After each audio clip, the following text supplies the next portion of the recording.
ওই বড় দল বিএনপির নেতৃবৃন্দ বলতে চায় ছাত্র সংসদ নির্বাচনের ফলাফল নাকি জাতীয় সংসদ নির্বাচনে পড়বে না।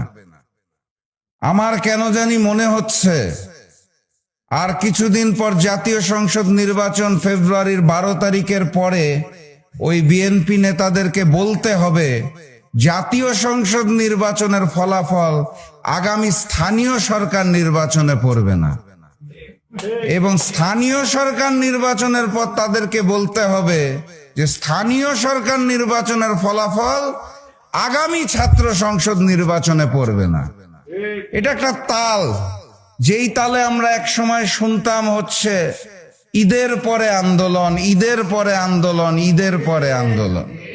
তো এই নির্বাচন ওই নির্বাচনে ফলাফল পড়বে কি পড়বে না সেটা দেখার জন্য খুব বেশি সময় বাকি নাই।